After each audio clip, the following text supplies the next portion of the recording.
बिस्मिल्लाहिर्रहमानिर्रहीम। अस्सलाम वालेकुम। कैसे हैं आप सब? उम्मीद है बिल्कुल खैरियत से होंगे। आज मैं आपके साथ चपली कबाब बनाने की रेसिपी शेयर कर रही हूँ। चपली कबाब बनाने के लिए मैंने चर्बी वाला बीफ लिया है 500 ग्राम यानी हाफ केजी। 2 अदद मीडियम साइज की मैंने प्याज ली और इनको मैंने इस तरह से ग्रेट कर लिया और अच्छी तरह से इसका पानी निचोड़ लिया है।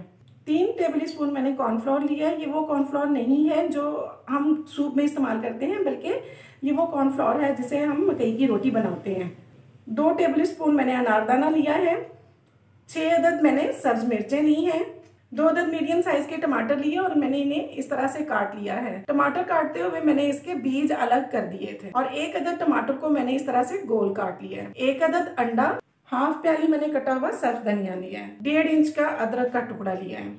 स्पाइसेस में मैंने नमक लिया है 1 टीस्पून, कुटी हुई सूरख मिर्च 2 टीस्पून, पिसा हुआ खुश्क धनिया 1 टीस्पून, पिसा हुआ गरम मसाला हाफ टीस्पून, जीरा पाउडर हाफ टीस्पून, अजवाइन हाफ टीस्पून। अब मैं सबसे पहले बीफ को चॉपर में डाल के अच्छी तरह से चॉप कर लूंगी। ये देखिए कितना अच्छा चॉप हो गया। कीमा चॉप करने के बाद मैं प्याज लूंगी, अनारदाना, अदरक और सब्ज मिर्चें डाल के भी अच्छी तरह से चॉप कर लूंगी।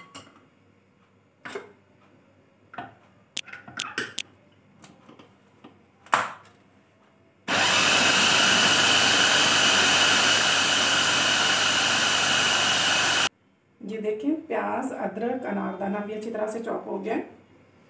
अब मैं इन्हें एक बाउल में निकाल लेती हूँ जिसमें मैंने कीमा निकाला है। अब मैं इसमें हरा धनिया, मकई का आटा और ये सारे स्पाइसेस और 1 अदद अंडा ऐड करके अच्छी तरह से मिक्स करूँगी। आपने इसे बहुत अच्छी तरह से मिक्स करना है। तकरीबन 6 से 7 मिनट आपने इसको अच्छी तरह से मिक्स करते रहना है ताकि मकई का आटा जो है वो अच्छी तरह से एब्जॉर्ब हो जाए इसके अंदर और टमाटर भी जो है वो सॉफ्ट हो जाए। अब मैं एक बॉल लूँगी और इसमें 1 अंडा इस तरह से अच्छी तरह से फेंट लूँगी।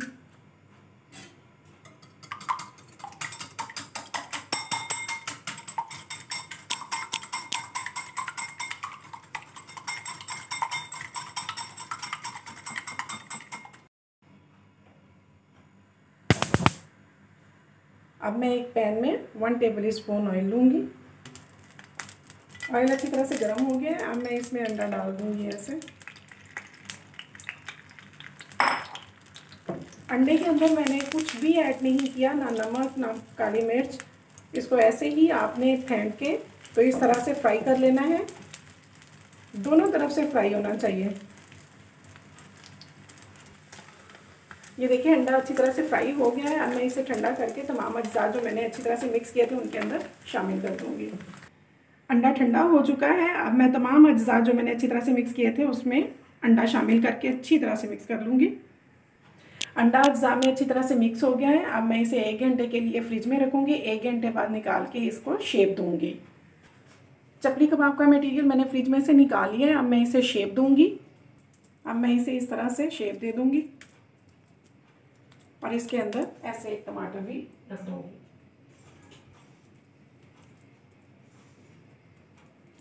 आप चाहें तो बगैर टमाटर के भी बना सकते हैं।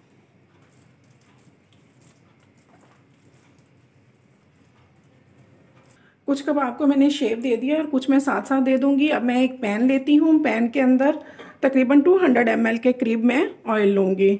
मैंने ग्रिल पैन का इस्तेमाल किया है। आप चाहें तो सादा पैन भी इस्तेमाल कर सकती हैं। ऑयल अच्छी तरह से गर्म हो गया है। अब मैं 1 बाय 1 इसमें डालती जाऊँगी इस तरह से।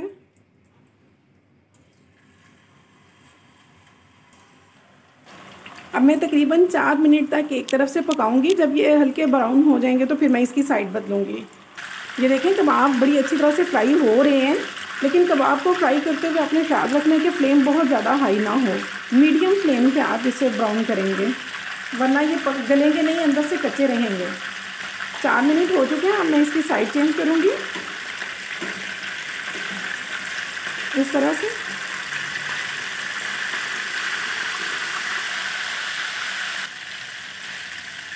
अदर साइड से भी मैं इसे 4 मिनट के लिए पकाऊंगी। जब ये लाइट ब्राउन हो जाएंगे तो फिर मैं इसे देखूंगी कि मज़ीद ज़रूरत है या नहीं है। 4 मिनट हो गए हैं। हम इसकी साइड देखते हैं चेंज करके। ज़बरदस्त, ये देखिए अच्छी तरह से फ्राई हो चुका है।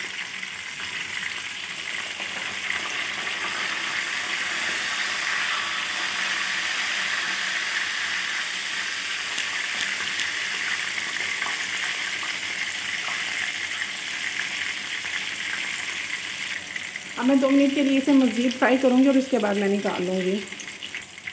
फ्राई हो चुके हैं, अब मैं इन्हें निकाल लेती हूँ। अब मैं बाकी के कबाब भी इसी तरह फ्राई कर लूँगी।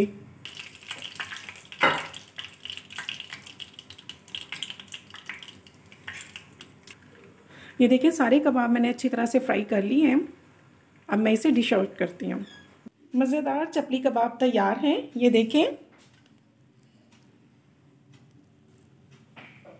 बहुत सॉफ्ट और टेंडर, ग़ज़ाइयत और लज़्ज़त से भरपूर। आप केचप के साथ लें या इमली सॉस के साथ। उम्मीद है आपको मेरी आज की रेसिपी पसंद आई होगी। मेरी रेसिपी को ज़रूर ट्राई कीजिएगा और दोस्तों से शेयर करें और मेरे चैनल को सब्सक्राइब करना ना भूलें। बहुत शुक्रिया। अल्लाह हाफ़िज़।